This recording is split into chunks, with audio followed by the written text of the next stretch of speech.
છો બાળ દોસ્તો?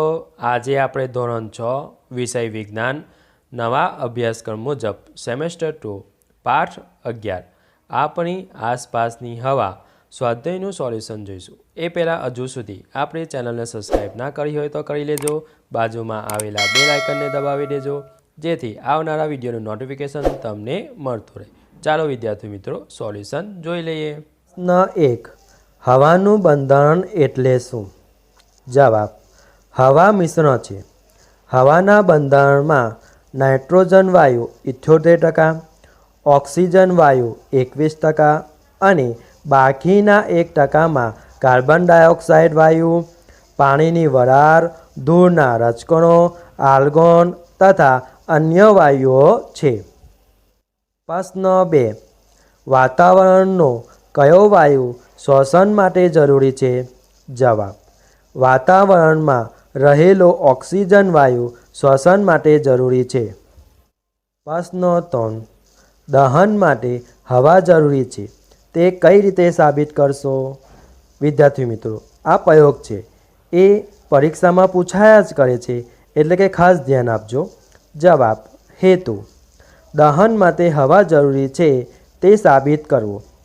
સાધનો કાચનો પ્યાલો, મીણબત્તી, દિવાસળીની પેટી। આકૃતિ બાળ મિત્રો અહીંયા આકૃતિ તમને આપેલી છે, તમારે પેન્સિલથી દોરવાની છે। કાચનો પ્યાલો અને મીણબત્તી બુઝાઈ જાય છે તે દર્શાવી છે। પદ્ધતિ જોઈ લઈએ। મીણબત્તી સળગાવી સમતલ સપાટી પર ઊભી મૂકો। મીણબત્તી પર કાચનો પ્યાલો ઢાંકી દો। થોડી વાર પછી મીણબત્તીનું અવલોકન કરો। અવલોકન જોઈ લઈએ બાળ મિત્રો। મીણબત્તી પર કાચનો પ્યાલો ઢાંકતા તે બુઝાઈ જાય છે। નિર્ણય દહન માટે હવા જરૂરી છે। પ્રશ્ન 4 પાણીમાં હવા દ્રાવ્ય હોય છે તે કઈ રીતે દર્શાવશો? જવાબ બાળ મિત્રો આ પણ પ્રયોગ જ છે, એ ખાસ પરીક્ષામાં પૂછાય છે। આપણે જોઈ લઈએ હેતુ પાણીમાં હવા દ્રાવ્ય હોય છે તે દર્શાવવું। સાધનો કાચનો બીકર, ટીપાઈ, તારની જાળી, બર્નર। પદાર્થ પાણી। આકૃતિ બાળ મિત્રો અહીં આકૃતિ દર્શાવેલી જ છે, તમારે પેન્સિલથી સરસ આકૃતિ દોરવાની છે, એનું નામકરણ પણ કરવાનું છે। બીકર પાણી દર્શાવવાનું, હવાના પરપોટા દર્શાવવાના, તારની જાળી, ટીપાઈ અને બર્નર દર્શાવવાનું। પદ્ધતિ જોઈ લઈએ। કાચના બીકરમાં થોડું પાણી લો, તેને ધીમેથી ગરમ કરો। પાણી ઉકળવા માંડે તે પહેલાં બીકરની અંદરની સપાટીનું નિરીક્ષણ કરો। અવલોકન બીકરના તળિયે હવાના નાના પરપોટા જોવા મળે છે। બાળ મિત્રો અહીં તમે આકૃતિમાં સ્પષ્ટ રીતે જોઈ શકો છો પરપોટા। નિર્ણય પાણીમાં હવા દ્રાવ્ય હોય છે। પ્રશ્ન 5 શા માટે કોટન વૂલનો ટુકડો એટલે કે રૂ પાણીમાં સંકોચાય છે? જવાબ કોટન વૂલના ટુકડા એટલે કે રૂ નાના રેસાઓ વચ્ચે જગ્યા હોય છે જેમાં હવા ભરાયેલી હોય છે। જ્યારે રૂને પાણીમાં નાખીએ છીએ ત્યારે રૂમાં રહેલી હવા બહાર નીકળી જાય અને હવાના સ્થાને પાણી ભરાઈ જાય છે।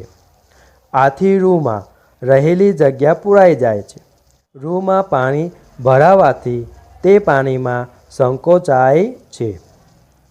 પ્રશ્ન 6 પૃથ્વીની આજુબાજુના હવાના સ્તરને ખાલી જગ્યા કહે છે? જવાબ વાતાવરણ। પ્રશ્ન 7 લીલી વનસ્પતિ હવાના ઘટકોનો ઉપયોગ તેમનો ખોરાક બનાવવા કરે છે? જવાબ કાર્બન ડાયોક્સાઇડ।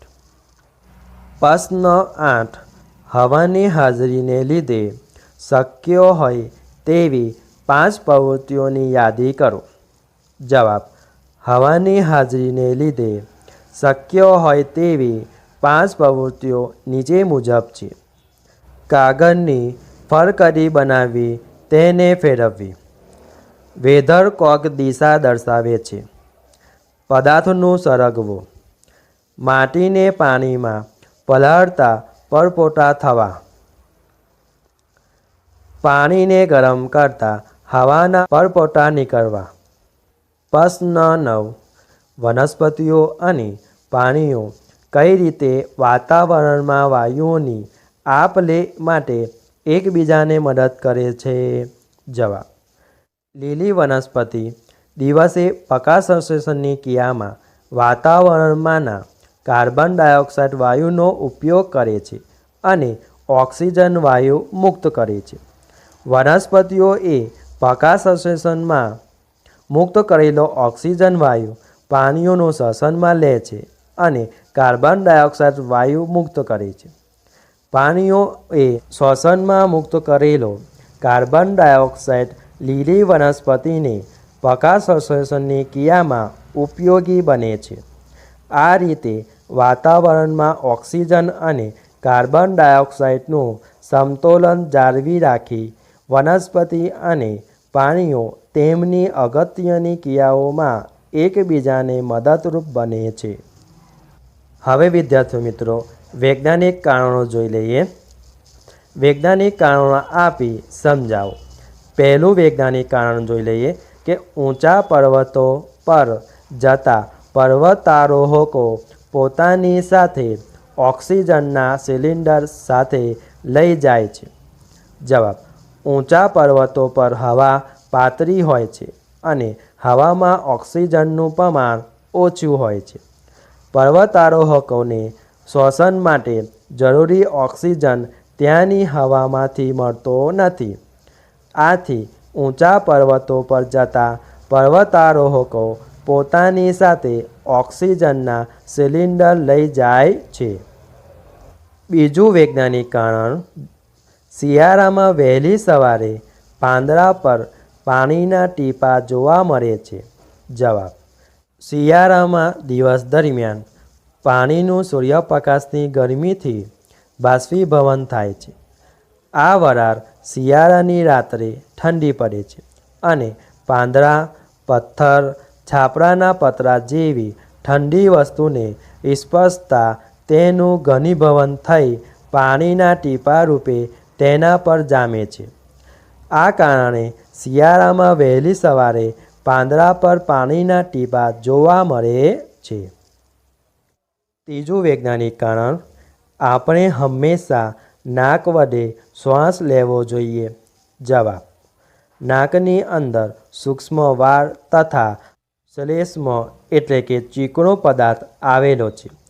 આથી નાક વડે શ્વાસ લેવાથી હવામાંના ધૂળના રજકણો અને અન્ય અશુદ્ધિઓ સૂક્ષ્મ વાળ તથા શ્લેષ્મ પદાર્થને લીધે ગળાઈને જાય છે.